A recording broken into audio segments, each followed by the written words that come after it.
The schoolhouse emptied like a held breath released. One by one, children bundled in wool coats ran to waiting parents, their laughter echoing across the snowy Montana Valley. Emma Grant stood at the frosted window and watched families disappear down the road, some on foot, some in wagons, all heading toward homes filled with warmth and Christmas preparations. At 28, she had learned that loneliness wasn't the absence of people. It was standing in a room full of joy and having no one to share it with. Christmas was 3 days away, and Emma had nowhere to go. She didn't know that 5 miles away, a wealthy rancher was penning a letter that would change everything. It was December 22nd, 1895, in a small Montana town where snow had already started to blanket the valley, turning everything white and quiet. Inside the one-room schoolhouse, Emma had just finished the last lesson of the day. The children were excited for the Christmas holiday. Some were already showing off the handmade cards they'd crafted for their families. Each card was adorned with drawings of homes filled with love and cheer. Emma, though, kept her eyes on the window, her heart heavy with the empty space she would return to tonight. She had no card, no family. At 19, she had lost her parents in a house fire. Orphaned and passed from one foster home to another, Emma had never known a home of her own. After finishing her schooling through charity, she had taken a teaching job here in this small town, but despite the warmth of the children and the respect of the townspeople, she had always felt like an outsider. "Miss Grant, look, my mama made this for me," little Alice Patterson said, holding out a card with a drawing of a big house and a smiling family. Emma smiled, her heart twisting as she took the card. "It's beautiful, Alice. I'm sure your mama will love it," she said, though her words fell hollow. She could hardly imagine what it must feel like to be part of a family that cared so much. "Will you come to dinner on Christmas Day?" Mrs. Patterson had asked the day before. "It's just going to be a small gathering. We'd love to have you." Emma's mind spun, the warmth of the invitation offering something she had longed for but couldn't accept. "I have plans, thank you," she replied, the lie tasting bitter in her mouth. Accepting such an invitation would feel like admitting failure. She wasn't one to burden anyone with her company. As the last of the children rushed out, leaving only silence behind, Emma turned toward the door and locked up the schoolhouse. She stepped out into the snowy street, wrapping her coat tighter around her as the cold nipped at her cheeks. The town was busy with Christmas preparations. People hurried past, carrying bags of groceries, picking up last-minute gifts, or chatting with neighbors. A warm light poured from the general store, but inside her, Emma felt nothing but cold. "Any letters for you today, Miss Grant?" Mr. Hutchins, the store owner, called from behind the counter. Emma's stomach clenched. "No, thank you," she replied quietly, turning away quickly. She never had letters, never had anyone who wrote to her. She'd grown used to it. She climbed the narrow staircase to her small room above the store. The space was sparse, just a bed, a stove, and a small table by the window. It was warm enough to stave off the winter chill, but the warmth felt hollow. The lamp flickered as she lit it, casting shadows on the walls that made the room feel even smaller. She cooked herself a simple meal, bread and cheese, with a cup of tea. The chair across from her sat empty, always empty. As she ate, she stared at the cards her students had made, the drawings of families gathered together in festive cheer. She tried to focus on her book, but the words danced off the page, refusing to settle in her mind. She blinked back the tears that threatened to spill. She had learned long ago to shut off those emotions. There was no room for them. There was no room for anything but the quiet, the work, the loneliness. No self-pity, she whispered to herself. Independence was strength. She had learned that lesson well. Better to be alone than to need someone and be disappointed. It was easier this way, safer. As she washed her plate and put it away, she glanced at the small wooden shelf where a few of her students' cards rested. She ran her finger over the edges, feeling the rough paper in the childish scrawls. No one had ever made her a card. No one had ever invited her to their Christmas dinner, not since she was a child. Emma turned to the window and stared at the snow falling outside. She could pretend that it was beautiful, that it felt like Christmas, but it didn't. The world outside was cold and distant, and so was she. Still, she had convinced herself that she was fine. She had learned to live without attachment, to survive. What she didn't know was that, at that very moment, 5 miles away, a letter was being sealed with wax. A letter that would arrive tomorrow. A letter that would offer her something more terrifying than loneliness. The possibility of belonging. While Emma sat alone in her small room, James Whitmore stood in the grand study of Whitmore Ranch, staring at a letter he'd just written and questioning his own sanity. James was 42, a wealthy cattle rancher who had built his empire from nothing after the Civil War. But the wealth had not filled the hole left by the death of his wife, Margaret, 5 years ago. He lived with their daughter, Catherine, who was away at boarding school in Denver, and the sprawling ranch, with its thousands of acres, seemed like nothing more than a shell of its former self. Christmas decorations were being hung by the housekeeper, Mrs. O'Brien, but the house felt empty, even with the scent of pine and cinnamon in the air. Margaret's portrait hung in every room, an ever-present reminder of what had been lost, and the staff moved around the house in a kind of mournful silence, careful not to disturb the grief that seemed to fill every corner. James had not celebrated Christmas since Margaret's death. It had become something to endure, not to enjoy, and Catherine's letter, which had arrived that morning, only deepened his sorrow. "Father, you don't celebrate Christmas anymore. You endure it. I'd rather spend it somewhere that remembers what joy feels like." Her words cut deeper than any rebuke, and he realized with a sinking heart that she was right. He had pushed her away, unable to cope with the pain of losing Margaret, but it had left him isolated, a shell of the man he used to be. Mrs. O'Brien, who had worked for the family for over 20 years, was no stranger to James's sorrow. She found him sitting in the dark study, staring at the fire, and asked for permission to speak plainly. She told him that Catherine was right, that the house had become a tomb, and Margaret would be heartbroken to see what he had allowed himself to become. Her words stung, but James knew she was right. He didn't know how to be happy anymore. His grief had become a habit, a way of life, and now he wasn't sure how to break free. Mrs. O'Brien suggested, gently, that maybe he needed to open his home to someone who could bring a spark of life back into it. Someone like Miss Grant, the teacher from the local school. Mrs. O'Brien had noticed that Emma Grant, though always kind and helpful to others, never accepted help herself.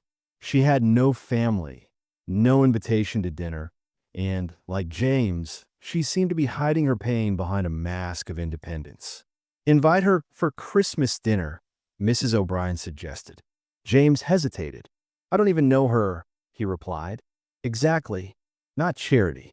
Not pity. Just hospitality. Someone who knows what it's like to be alone could understand." For a moment, James wasn't sure if it was a good idea. But as he sat there in the dimly lit study, he realized that he, too, needed something more, something beyond the suffocating grip of his own grief. Maybe opening the door to someone else could help him open his heart again. Maybe it was time to start living again. He sat down at his desk and penned a formal invitation to Miss Grant, explaining that it would be a small gathering, nothing elaborate, and that he and his staff would be honored to have her join them for Christmas dinner. He signed it, sealed it with wax, and handed it to Tom, one of the ranch hands, to deliver the next morning. As Tom left, Mrs. O'Brien smiled knowingly. "Maybe he's remembering how to be human," she said softly. That night, as James lay awake in his bed, he couldn't shake the feeling that he had done something foolish. What if Emma thought he was only offering pity? What if she felt uncomfortable or out of place? What if she refused? But as his thoughts turned to Margaret, he remembered the promise he had made to her, to live and love, even after she was gone. "Don't die with me, James." Her voice seemed to echo in his mind. Maybe this invitation, though uncertain, was a step toward honoring that promise. Not just to Margaret, but to himself. The letter would be delivered the next morning, and James had no idea how much it would change both of their lives. Emma woke Christmas Eve morning to knocking at her door. Unusual, as no one ever visited. She opened the door cautiously to find Tom, a ranch hand from Whitmore Ranch, standing in the snow, holding an envelope. Her heart skipped a beat when she saw the Whitmore Ranch seal on it. "Mr. Whitmore awaits your reply, ma'am," he said, tipping his hat. Emma's hands trembled as she took the letter from him, her mind racing. Who could possibly be writing to her? She had no family, no friends who sent letters. The rancher, James Whitmore, was a name she knew only from town gossip, a wealthy man who had built a ranch empire after the Civil War, but had lost his wife 5 years ago. He was known to be distant and rarely socialized with the townspeople. She had heard of his daughter, Catherine, who was away at boarding school in Denver, but little else. The envelope felt heavy in her hands as she tore it open. The handwriting inside was neat, formal, and somehow warm, inviting her to Christmas dinner the next day. The letter read, "Miss Grant, you are cordially invited to join us at Whitmore Ranch for a modest Christmas dinner. It will be a small gathering of myself, my staff, and you, should you choose to accept. I would be honored to have your company. No one should spend the holiday alone. The carriage will be sent to bring you if you are able to attend. Sincerely, James Whitmore." Emma stared at the words in disbelief. The invitation seemed too good to be true. What did a man like James Whitmore want with her? A simple schoolteacher with no family. The town was filled with whispers about the Whitmore family, and Emma knew that their life was one of privilege and wealth, things she had never known. She had never been part of any family gathering, and to be invited into his grand home for Christmas dinner felt like an impossible dream. But there was also a part of her that longed to be part of something, even for just a day. She looked at the letter again, her heart torn. Her first instinct was to decline. She didn't want to be a charity case or someone's pity project. She had lived her life carefully, keeping her distance from others to avoid rejection or disappointment. She had always told herself that loneliness was a small price to pay for independence. But then, as she read the letter again, another thought crept into her mind. What if this was the opportunity she had been waiting for? What if it was a chance to feel what it was like to be part of something, even if only for a day? What if she didn't have to spend Christmas alone, staring at the empty chair across from her? Her mind raced with doubts. What if he only invited her out of obligation? What if she felt uncomfortable, out of place in his grand home? She wasn't used to luxury, and she certainly wasn't used to being around people like him. She had spent her entire life keeping her head down, working hard to make a life for herself, never asking for anything. But what if this Christmas could be different? What if it could be a chance to experience something more than just survival? Emma's thoughts were interrupted by the sound of a voice in her head. "You shouldn't go. It's better to stay safe." But then another voice, quieter and more hopeful, whispered, "What if it's time to stop being safe? What if it's time to take a risk?" She put the letter down and paced the small room. Her heart was pounding in her chest, and her hands were clammy. She had never been in a situation like this before. She wasn't used to being wanted, to being included in something.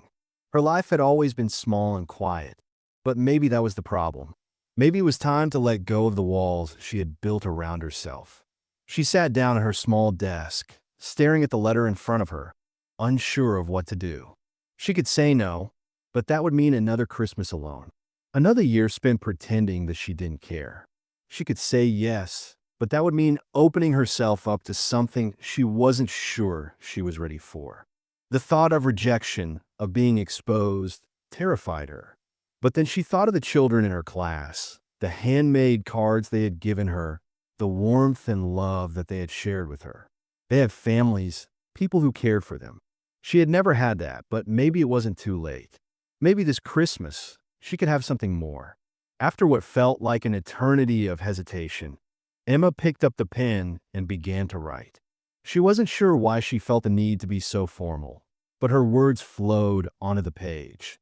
"Mr. Whitmore, I accept your kind invitation with gratitude. Respectfully, Emma Grant. She signed it quickly, as though afraid to change her mind. The moment she sealed the envelope, a wave of regret washed over her. What had she done? She wasn't ready for this. She wasn't ready for anything, but it was too late now. She handed the letter to Tom when he returned, and as he took it, she could see his slight smile tugging at the corners of his mouth. "He'll be pleased, ma'am," he said, his voice carrying a hint of something she couldn't quite place. As the carriage was arranged for her the next day, Emma's nerves began to get the best of her. She had one decent dress, but it wasn't much compared to the fine clothes she imagined people would wear at Whitmore Ranch. She couldn't afford anything extravagant, so she bought a small jar of homemade preserve from the general store to take with her. Mrs. Hutchins, the storekeeper's wife, raised an eyebrow when she saw what Emma had bought. "Going somewhere special?" she asked. Emma forced a smile and nodded, not trusting herself to say more. The word about Emma's invitation spread quickly through town, and whispers followed her everywhere she went. Some people were kind and congratulated her on the invitation, but others were less kind. "What does a rich rancher want with a poor schoolteacher?" they whispered. "She's just looking for a way to climb the social ladder." Emma tried to ignore the comments, but they gnawed at her. She had never been the center of attention before, and the idea of being judged by the entire town made her feel smaller than ever. Christmas Eve night arrived, and Emma sat in her small room, her dress laid out on the bed, practicing what to say if she saw anyone at the ranch. She was terrified, where she didn't fit in. What they all saw right through her and realized she didn't belong. She almost walked to Whitmore Ranch to cancel, but something stopped her. This could be her chance for something more. She stared at the empty room around her, at the cold, unlit stove and the quiet that surrounded her. One dinner, that's all it would be. What was the worst that could happen? With that thought, she finally allowed herself to feel a flicker of hope. Christmas morning came, and she woke early, heart pounding in her chest. She dressed carefully in her simple dress and gathered her things, feeling a mix of excitement and dread. She hadn't been this nervous in years. At 1:30 p.m., the carriage arrived. It was a beautiful, luxurious vehicle, drawn by 2 horses, and Emma's breath caught in her throat as she climbed inside. The town watched from their windows as she left, and she sat up straight, trying to look dignified, even though her heart was racing. The carriage ride felt long, but as they passed through the snowy landscape, she tried to calm herself. Tom, the driver, made small talk, and Emma found herself surprised when he mentioned that Mr. Whitmore was nervous too.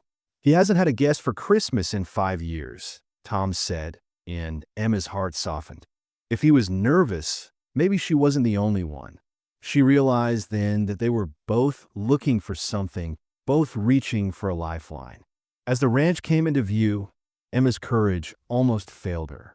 The house was grand, beautiful, and intimidating. The carriage stopped in front, but she didn't move. Tom gently offered her his hand. "He's a good man, Miss Grant. Just forgot how to show it." Emma nodded, taking his hand as she stepped out. The front door opened, and there stood James Whitmore, tall, weathered, his eyes holding the same guarded fear she felt. 2 strangers, both terrified, both hoping. Christmas had arrived, and with it, the chance for everything to change. For a long moment, Emma and James simply stared at each other across the threshold. 2 people who'd forgotten how to let anyone in. The silence was thick with awkwardness, yet neither of them moved, both uncertain of what to say next. James, tall and weathered, had a quiet dignity about him that both intimidated and intrigued her. His eyes, though hard and distant at first glance, seemed to soften the longer he looked at her, as if something about her presence had stirred him. She, in turn, was caught off guard by how profoundly out of place she felt in his grand house, with its tall ceilings, large fireplaces, and polished wood floors. It was nothing like the small, humble room she had rented above the general store. The space felt cold, though not in temperature, but in the weight of history and loss it carried. Behind James, Emma could see the portraits of Margaret, his late wife, still hanging in every room as though she were still there. The presence of Margaret's image made Emma feel like an intruder, as if she were trespassing on a memory too sacred to touch. Finally, breaking the silence, Mrs. O'Brien, the housekeeper, appeared, her warm smile filling the space with a kind of comfort that Emma had not expected. "Miss Grant, how lovely to meet you at last," she said as she swiftly took Emma's cloak. Come in, come in. We've been expecting you." Emma, still somewhat dazed by the grandeur of the house, followed Mrs. O'Brien into the sitting room. The room was impeccably decorated with Christmas greenery, the fire crackling merrily in the hearth. The warmth was inviting, but the formality of it all left Emma unsure of where she was meant to sit or how she should behave.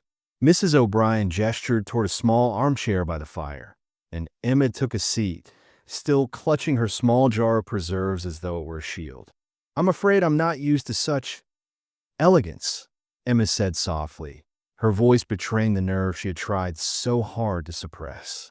James stood across from her, his posture stiff, clearly as uncomfortable as she was. "You're very kind to accept my invitation," he said, his voice low, almost hesitant. Emma nodded, her eyes shifting to the large portrait of Margaret that hung over the mantelpiece. "Your wife," she said, her voice catching slightly. James followed her gaze and gave a small nod. "Margaret," he said simply. "She was the light of this house." His voice had a rough edge to it, one that spoke of years of grief unspoken. Emma felt her heart stir, understanding the weight of loss that pressed down on him. For a moment, they were silent, each lost in their own thoughts. Then, to Emma's surprise, it was James who broke the tension. "You must think me a fool, inviting a stranger to dinner," he said with a slight smile, though it didn't quite reach his eyes. Emma shook her head quickly. "No, not at all. It's just unexpected," she replied, her voice quiet but sincere. "I didn't expect to be invited anywhere, to be honest." She glanced down at her hands, suddenly aware of how out of place she felt. "And yet, here we are," James said softly, his gaze steady on her. "I suppose we're both a bit out of practice at this sort of thing." Mrs. O'Brien returned to the room with a tray of tea, breaking the momentary stillness. She poured the tea with practiced ease, the clinking of the china filling the air. As she served them both, Emma noticed how comfortable Mrs. O'Brien was, as though this house, with all its wealth and history, was simply home to her. For Emma, this place felt more like a museum than a home, and the realization made her stomach tighten. She had never felt so small. After a few sips of tea, the conversation became a little easier, but still strained. They spoke briefly of the weather, of the town, of the school she taught at, but the words never quite reached the heart. Emma could see that James wasn't used to guests. There was a distance in his eyes, as though he was constantly measuring his words, trying not to reveal too much of himself. As the conversation lingered, Emma could feel the tension between them, neither one sure how to bridge the gap between their vastly different lives. She thought of the families in town, of the children in her class who had their parents and siblings to share Christmas with. She had always been an outsider, but here, in this grand house, she felt more so than ever. The quiet hum of the house around them, the soft glow of the fire, and the sound of Mrs. O'Brien moving about in the background made the atmosphere feel almost oppressive. But then, just as Emma was about to retreat further into herself, she felt a shift. Her teacup rattled in her hand, and without thinking, she stood up quickly. "I'm sorry," she said, her voice cracking. "I shouldn't have come. I can see now that this was a mistake." James was on his feet almost immediately, his brow furrowing in concern. "No, please. You don't have to apologize. If you're uncomfortable, I'll have you sent home at once." Emma shook her head. "It's not that. It's just, I don't know why you invited me. I don't know what you want from me." The words tumbled out, and she immediately regretted them. But James surprised her by laughing, a short, dry laugh that held more honesty than any words he had spoken. I don't want anything from you, he said, his voice softening. Except perhaps company. It's been a long time since I've had anyone to talk to, and I thought, he trailed off, and for a moment Emma saw the real man behind the facade. I thought maybe you could help fill the silence, he finished quietly. Emma blinked, her eyes filling with tears. She had spent so many years alone, convinced that she was better off that way. And yet here was a man, just as lonely as she was, offering something that felt like a lifeline. I don't know how to be around people anymore, she admitted, her voice barely above a whisper. James gave a small nod, understanding more than she realized. I think neither of us does, he said, the weight of his words hanging between them. Mrs. O'Brien reappeared, announcing that dinner was ready. And for the first time, Emma felt a flicker of something close to hope. Maybe this wouldn't be so bad after all. Maybe, for one night, she wouldn't have to be alone. As they walked to the dining room together, Emma felt a strange sensation in her chest, a mix of fear and relief, but mostly a quiet anticipation. Perhaps this Christmas, for the first time in years, she might find a way to begin again. Emma returned to her small room. That night changed. The walls felt closer, the silence louder. She'd tasted belonging, and now loneliness had a sharper edge. The warmth of the Whitmore ranch, the laughter around the table, the sense of connection, none of it had been part of her world for so long that it was almost overwhelming. She hadn't realized how much she'd been missing until she'd felt it again, even if only for a few hours. The meal had been simple but full of warmth, with roasted goose, potatoes, and vegetables that filled the house with a comforting aroma. Mrs. O'Brien and the cook had joined them at the table, and even the staff in the kitchen had shared their own laughter and stories, which made Emma feel, for the first time in years, like she was part of something. The conversation had flowed more easily than she expected, and for once, the quiet weight of her solitude had lifted. She had found herself laughing, truly laughing, at the stories Mr. Whitmore shared about the difficulties of running a ranch. For the first time in a long while, Emma felt a fleeting sense of joy, something that was raw and real. But when dinner ended, and Mrs. O'Brien and the staff politely excused themselves, the silence in the house seemed to creep back, this time more pronounced. Emma had never felt like an intruder, but now, as she found herself alone with James in the vast sitting room, she couldn't help but wonder if she truly belonged here. James was standing by the fire, his posture rigid, like he was waiting for something, but he didn't seem to know what. His eyes met hers, and for a moment, there was a softness there, something she hadn't seen before. "You're not what I expected," he admitted quietly, breaking the silence that had settled between them. Emma blinked, surprised by the honesty in his voice. "What did you expect?" she asked, genuinely curious. James hesitated, as though unsure of how to explain the thought that had been in his head since he'd invited her. "I thought you'd be someone who needed saving, I suppose. Someone who was lost and looking for a place to belong," he said, his voice low but steady. Emma felt a flash of something, hurt or frustration, rush through her, but she pushed it aside. "And are you disappointed that I'm not?" she asked. "No," he replied quickly, his expression softening. "No, I'm not disappointed. It's just, I thought that maybe you were someone who needed charity, and now I see that you don't. You're strong. You've built a life for yourself, even without anyone else to help you." The words hung in the air between them, and Emma felt a strange warmth wash over her. She hadn't thought of herself as strong in a long time. She had always seen her independence as a shield, a way to protect herself from the world, but hearing James say it made her feel something different, something more vulnerable. "I'm not sure I'd call it strength," she said quietly, her eyes drifting to the fire. "It's just survival. You don't survive by relying on anyone. You survive by keeping to yourself and never letting anyone in." There was a sadness in her voice, and James, for the first time, seemed to truly hear it. He stepped closer, though still cautious. "I think maybe you've been surviving for too long," he said gently. Emma couldn't meet his eyes. She had always prided herself on being able to handle everything alone, on not needing anyone.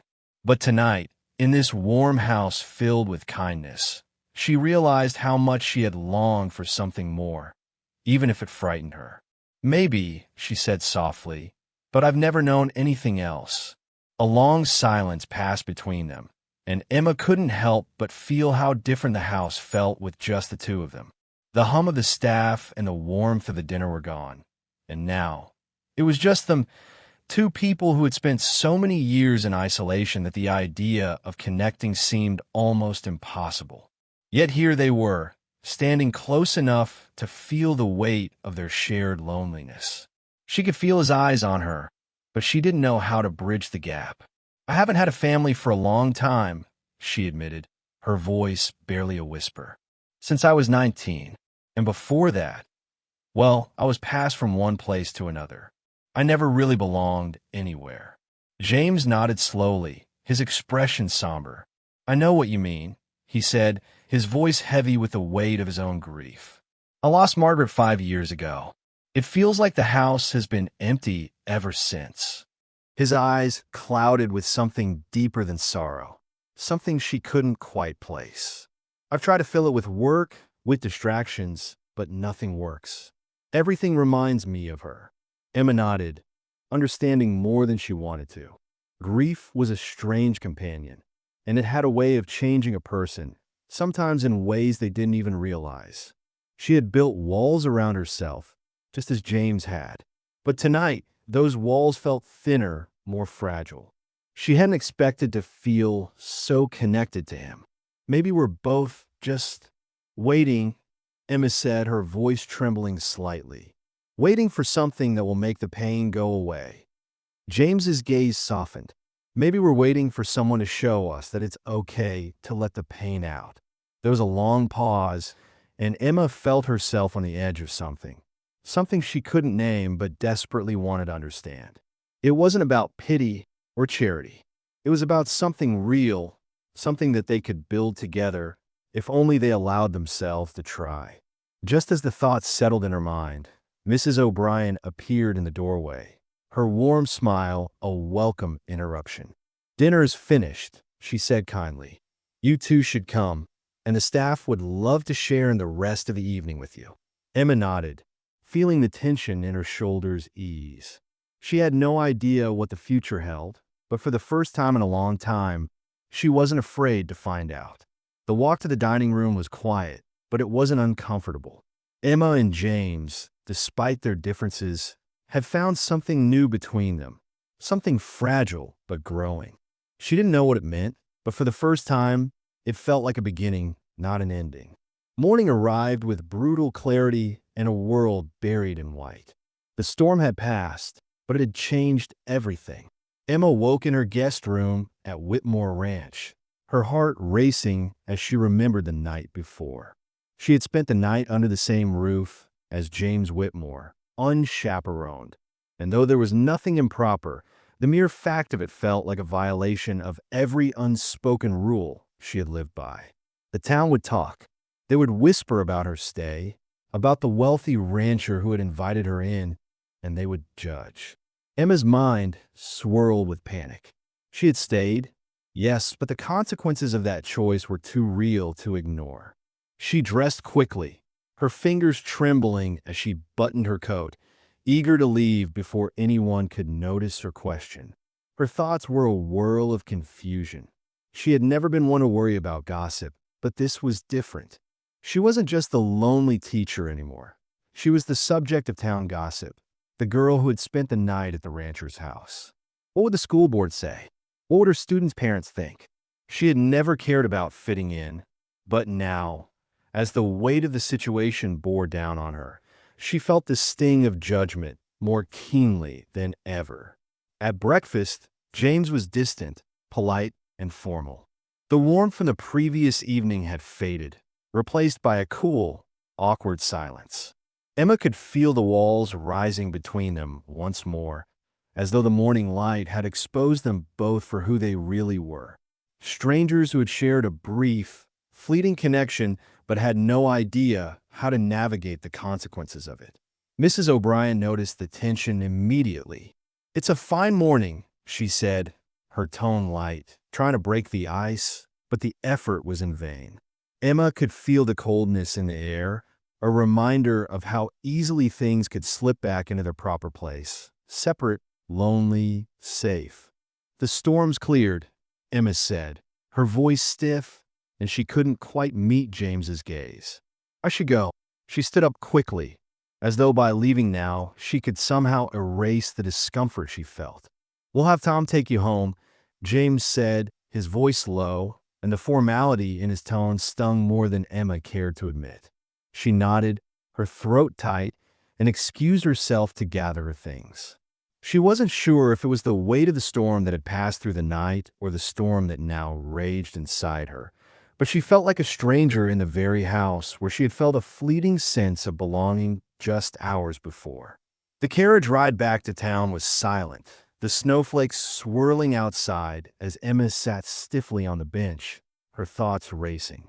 She had spent the evening at Whitmore Ranch, shared a meal, laughed, and even felt a connection with James. Yet now, all of that seemed like a distant dream. She had known the consequences of being alone, of living a life where no one really saw her. But now the price of being seen seemed too high. She couldn't be the subject of their gossip. She couldn't risk losing her position, her reputation. It had taken years to build a life of independence, and one night at a rancher's house was threatening to undo it all. The moment the carriage arrived at her small room above the general store, Emma knew that things had changed. She was no longer the quiet, invisible teacher who kept to herself. She had been seen, she had been chosen, and now, with the eyes of the town upon her, she didn't know how to undo it. At school the next day, the whispers started. Parents pulled their children close when they saw her, and the looks they gave her spoke volumes. She was the topic of every conversation, the subject of speculation. She could feel the judgment pressing down on her, making it harder to breathe. The local reverend's wife, a well-meaning but judgmental woman, came to her after class, her voice laced with concern.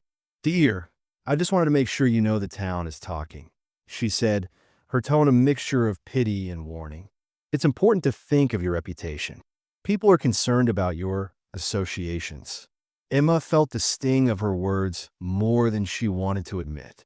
"I spent the night at Mr. Whitmore's ranch," she said, her voice quiet but steady. "There was nothing improper. The storm trapped me there, and I had no choice but to stay. I'm not ashamed of it." The words felt empty as they left her mouth. The town wouldn't care about the details. They wouldn't believe her. They would see her as another woman to be gossiped about, another scandal to be whispered about behind closed doors. That night, a letter arrived from the school board, and Emma's heart sank as she read the words that felt like a sentence. Concerns about moral character, the letter stated, and the words seemed to burn into her skin. "A meeting has been requested to discuss your position." Emma had always prided herself on her integrity, on being a reliable and respected teacher in the community. But now, with the town's judgment closing in on her, she wasn't sure how much longer she could hold on to that sense of self-respect. She had never wanted to be anyone's charity case, and yet here she was, caught in a web of gossip and judgment. She didn't belong in their world, and the harsh truth was clear. She had never truly belonged anywhere. The letter from the school board felt like the final blow, and Emma made a decision that night. She would resign before they could fire her. She would leave the town and find somewhere else to hide. It was what she had always done. It was the only thing she knew how to do. She packed her belongings with a heavy heart, the weight of failure pressing down on her. But as she was about to seal the letter of resignation, she heard a knock at the door. She opened it to find Tom, the ranch hand, standing there with a look of concern. "Mr. Whitmore wants to see you," he said. Emma's stomach twisted. She had no idea what he wanted, but she was certain it wouldn't be good. She gathered her things, trying to ignore the feeling of dread that filled her chest. As she walked toward the ranch, she couldn't shake the feeling that everything was about to change. The whispers would only get louder, the town's judgment more intense. But she had no choice. She had to face whatever was coming next. 3 days of silence felt like 3 years. Emma taught her classes mechanically, each word she spoke to her students seeming hollow, a performance rather than a lesson. Her heart wasn't in it anymore. In the eyes of the children, their families, the townsfolk, everyone felt like a constant weight on her shoulders. Every glance, every whisper reminded her of her place in this small town, a place that no longer seemed like home. It was as if the very air had shifted since that Christmas, since the dinner at Whitmore Ranch. For the first time in a long time, she felt the absence of belonging more sharply than the comfort of isolation. She kept thinking about James, about the strange connection that had blossomed between them, and then about the consequences that followed. She hadn't expected it to be easy, but the weight of the rumors, the gossip, and the judgment felt unbearable. The letter from the school board still loomed over her, its words like a shadow that refused to fade. Emma had almost convinced herself that leaving town would be the best decision, that she could pack up and move on, start over somewhere else where no one knew her, where no one could judge her for simply existing. But she knew deep down that running away would only make things worse. She would still carry the same loneliness, the same fear of being vulnerable. The truth was, she had never learned to truly trust anyone, never let herself believe that she deserved to be seen for more than her role as a teacher, as someone who existed to serve others without asking for anything in return. That morning, as she walked into church, Emma felt the full weight of her isolation. She had always been a quiet observer of the world, watching from the sidelines, but never really participating. It was a coping mechanism, one she had perfected over the years. But today, something inside her shifted. As she watched families walk into the church together, children laughing, hands held tightly by parents, she realized something profound. She had spent her entire life being invisible, safe, but invisible. Safe, but empty. When had safe become synonymous with dead? She had been so afraid of the risks that came with connection, with letting people in, that she had built walls around her heart. Walls that kept others out, but also kept her from truly living. Maybe it was time to tear those walls down. Later that morning, after the service ended, Emma made a decision. She sat down at her small desk, her hands trembling as she took a pen and began to write. She didn't have the right words, didn't know how to express what was in her heart, but she knew she had to try. The letter was simple, direct, and raw. I'm tired of being afraid.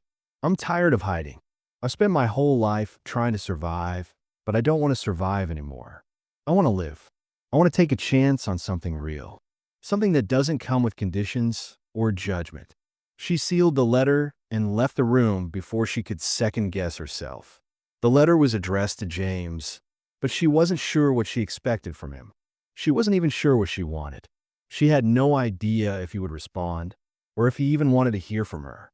But what she did know was that she couldn't keep running, couldn't keep pretending that safety was more important than living. She walked down to the general store, where Tom was waiting with the carriage. She handed him the letter, not knowing what would happen next. It felt like the first step towards something unknown, something terrifying. But it was a step she had to take. James's answer came the next day, and it was just as simple and honest as her letter. He had written, "I'm not sure I know how to live either, but I know that I don't want to do it alone. I'm willing to try if you are." The words were like a balm to her wounded heart. He wasn't offering her a rescue, and he wasn't offering pity. He was offering partnership, a chance to try again together. As soon as she finished reading the letter, she felt a wave of relief wash over her. She had made the right choice, and so had he. That afternoon, Tom arrived with the carriage, and Emma, her heart pounding in her chest, climbed in. This time, the ride to Whitmore Ranch felt different. The tension that had once choked her now felt lighter. She wasn't afraid anymore, not of him, not of the town, not of the future. She had taken a chance on something, and she was ready to face whatever came next. When she arrived at the ranch, She found James waiting for her outside, his expression soft but serious. He didn't say anything at first. He didn't need to. His presence was enough. They stood there for a long moment, the snow falling softly around them, until Emma finally spoke. "I'm sorry," she said quietly, her voice trembling. "I didn't know how to let anyone in. I didn't know how to trust." James nodded, his eyes gentle. "I think we've both been afraid of the same things," he said. "But I'm not afraid anymore. Not of you." Emma felt a wave of emotion rise in her chest, a mix of relief and hope and something deeper she didn't know how to name. "Neither am I," she whispered, and for the first time in a long time, she truly believed it. The rest of the afternoon passed in a blur. They talked, laughed, shared stories, and for the first time, Emma felt like she was exactly where she was supposed to be.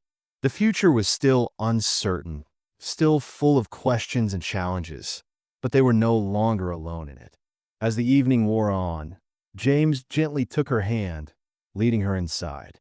The warmth of the house, the presence of the people who had become a new kind of family for her, filled her with a sense of belonging she hadn't known she was missing. And as they sat by the fire later that night, Emma realized that for the first time, she had found something worth holding on to, not safety, not survival, but the possibility of a life that was truly hers, one that could be shared with someone else. The next morning, James's daughter, Catherine, returned from school, and the family was whole again in a way it hadn't been in years. Mrs. O'Brien was there, too, beaming at Emma, as if she had known this day would come all along. Catherine looked at her father and smiled knowingly, and when she turned to Emma, there was a warmth in her eyes that made Emma's heart swell. For the first time, she felt like she was truly part of something, part of family. And when James took her hand again and smiled at her, Emma knew that this was just the beginning. The walls that had once held her back were finally crumbling, and with each step forward, she was beginning to understand what it meant to live, truly live, not just survive. The fear was still there, but it was now replaced with hope.